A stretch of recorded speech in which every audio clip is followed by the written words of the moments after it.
اللہم صلی علی محمد و آل محمد۔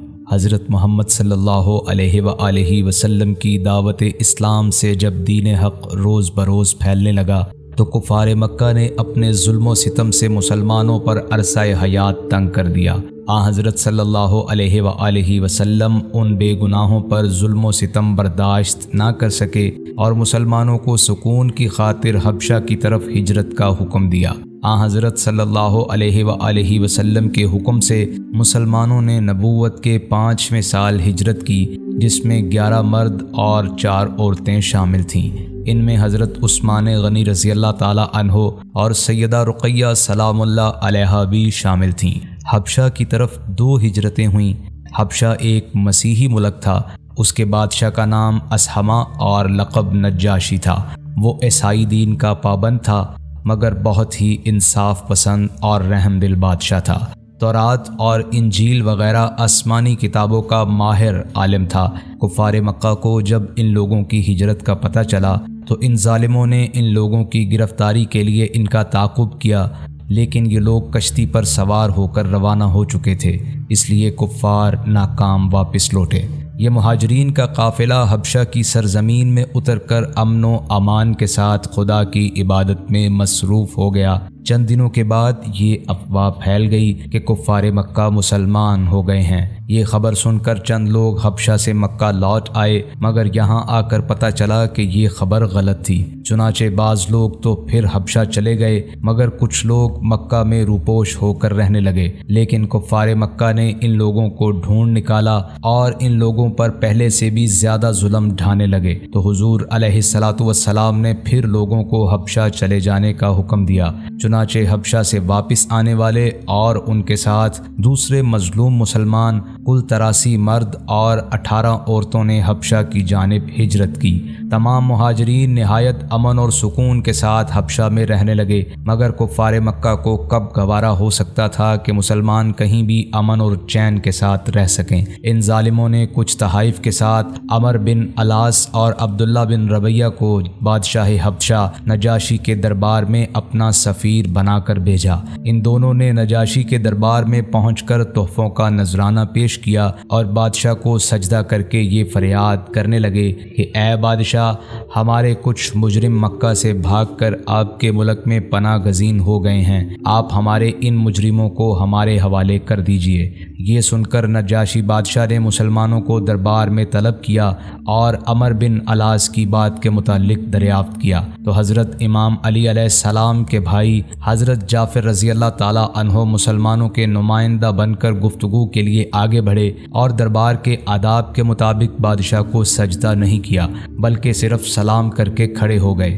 درباریوں نے ٹوکا تو حضرت جعفر رضی اللہ تعالی عنہ نے فرمایا کہ ہمارے رسول صلی اللہ علیہ وآلہ وسلم نے خدا کے سوا کسی کو سجدہ کرنے سے منع فرمایا ہے، اس لیے میں بادشاہ کو سجدہ نہیں کر سکتا۔ اس کے بعد حضرت جعفر بن ابی طالب رضی اللہ تعالی عنہ نے نجاشی کے دربار میں اس طرح تقریر شروع فرمائی کہ اے بادشاہ، ہم لوگ ایک جاہل قوم تھے، شرک و بت پرستی کرتے تھے، لوٹ مار، چوری، ڈکیتی، ظلم و ستم اور طرح طرح کی بدکاریوں اور بدعمالیوں میں مبتلا تھے۔ اللہ تعالیٰ نے ہماری قوم میں ایک شخص کو اپنا رسول بنا کر بھیجا جس کے حسب و نسب اور صدق و دیانت کو ہم پہلے سے جانتے تھے۔ اس رسول نے ہم کو شرک اور بت پرستی سے روک دیا اور صرف ایک خدائے واحد کی عبادت کا حکم دیا اور ہر قسم کے ظلم و ستم اور تمام برائیوں اور بدکاریوں سے ہم کو منع کیا۔ ہم اس رسول پر ایمان لائے اور شرک و بت پرستی چھوڑ کر تمام برے کاموں سے تائب ہو گئے۔ بس یہی ہمارا گناہ ہے جس پر ہماری قوم ہماری جان کی دشمن ہو گئی اور ان لوگوں نے ہمیں اتنا ستایا کہ ہم اپنے وطن کو خیرباد کہہ کر آپ کی سلطنت کے زیر سایہ پرامن زندگی بسر کر رہے ہیں۔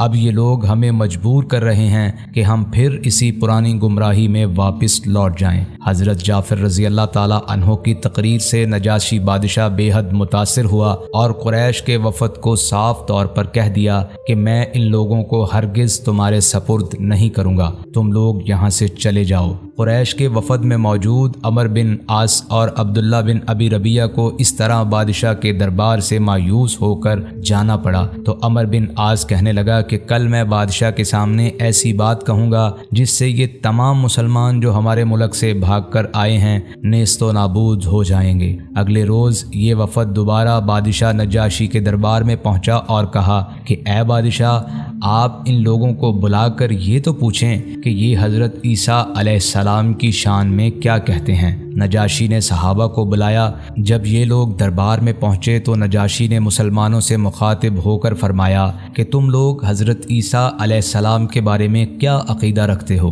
یہ سن کر حضرت جعفر رضی اللہ تعالی عنہ نے سورہ مریم کی تلاوت فرمائی۔